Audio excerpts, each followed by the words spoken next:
السلام عليكم ورحمة الله وبركاته. كسو دوادا تسع ترتين شيل ما أنت موضوع إنه حكوسة بسنية بربارنتا عروتها بتربية الأولاد. موضوعا وموضوع آدو فعوين وآدو مجوين ويتهين وقت دار لوقعته برشديس. ما أنت وحين كيس تاجينا لنعاء مهاراتك أم فرسمدا حبابك رقمدا لقربو إنه يشوا برباريه أم بوالدكو سدوا النقطة بربارية في عن مؤكته هاي بربارية إنه نهاي أمد آنو سامحين مت كمدا مجتمع عيسى إنه كحية بابور كلاسان الآن أم برخصة الآن. laakiin iyaday taasi jirto haddana qof walo mujtamaca kamida waxa u fudud inuu reerna dhiso ubadna barbaariyo. dad badan oo mujtamaceena kamidi waxay aaminsan yihiin in barbaarinta awlaadda iyo farsamada lagu barbaariya ay ka timaado dabiicadda amba bulshada dhexdeeda. taasina waa fikir qaldan. haddaba aynu gudaha u galno mawduuceeni. dadka wax barbaariya saddex way u qaybsamaan. haddii markaa aynu ka koobaad soo qaadano saddexdan mid un baa tahay adaa iskaran doona. ka koobaad haddaynu soo qaadano barbaariyaha koobaad waa barbaariyaha qolada culimada ah amba wax baadha ee barbaarinta ku takhasustay ay u bixiyeen dabdamis.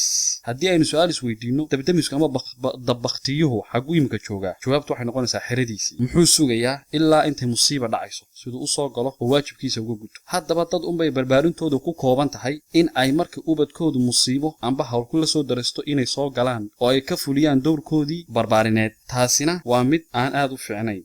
haddaad aragto waalid ka cabanaya ilmihiisii oo ay su'aalihiisu kuwan yihiin: ilmahaygu waxbuu jajabinayaa, ilmahaygu walaalihii buu laynayaa, ilmahaygu waxba maqli maayo, waalidkaasi waa dabdamis. waayo isagu xaaladda quriyuu ilmihiisa la tacaamulaa waa markaa uu dhibaato sameeyo. dabdamiska 90% waa ragga. barbaariyaha labaad waxaa la yidhahdaa isagana rabeeye amba carbiye. haddii aan isweydiino rabeeye amba carbiye waa maxay?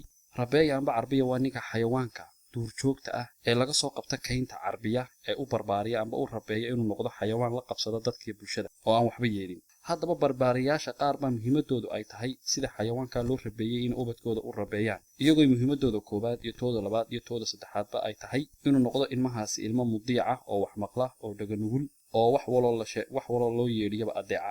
haddaba barbaariyahani isagoo doonaya hadafkiisu uu ka yahay haddana asaaliibtu u adeegsado amba tuulku uu wataa waxa weeye dilmo iyo qaylo iyo canaan iyo bahdilaad iyo isbarbardhig.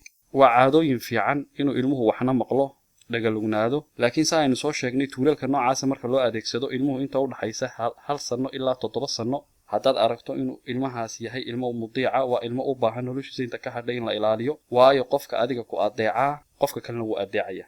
ma aad barbaarin ubad ee waxaad diyaarisay cajalad qof walba wuxuu doono ku shuban karo. xaggaa ha ka feejignaadaan. arrinta kale jirta ee la xidhiidha carbiyaha waxa weeye carbiyuhu amba rabeeyuhu ma keergareeyo amba uma soo jeedo shakhsiyadda ilmaha. halkay shakhsiyadda ilmuhu ku dhimataana waa gacmaha carbiyaha amba rabeeyaha. waayo dantiisu muhiimadiisu maaha inuu ilmaha shakhsiyaddiisa iyo personalitigiisa uu horumariyo waa inuu ka dhigo mid waxna maqla amarna qaata. barbaariyaha saddexaad waa barbaariyaha fiican amba barbaariyaha taban. barbaariyahani waa barbaariye ay ka reeban yihiin dhammaan inuu u adeegsado barbaarintiisa dhaqamadan iyo hababkan soo socda sida dilmada, qaylada, canaanta, quursashada, isbarbardhigga. dhammaan waxaas way ka reeban yihiin barbaariyahan soo socda. waxaynu iminka tirin doonaa caadooyinka uu leeyahay barbaariyaha fiican.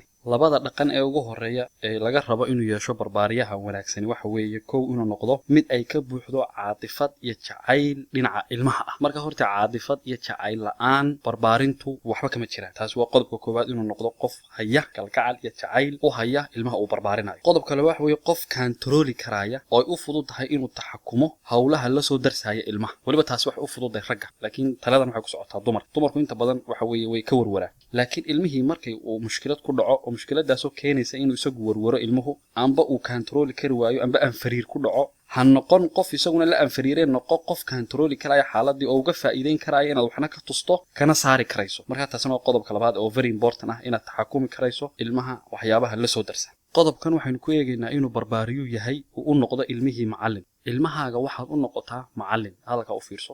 macallin waxaynu ka wadnaa macallin waynu wada naqaanaa. macallinku waa qofka wax bara. haddaan ingiriisiga aqoonta macallin ingiriisi ku baraya, haddaanaad wax loo qoraa aqoon macallinkii wax ku baraya. macallinka waa bare.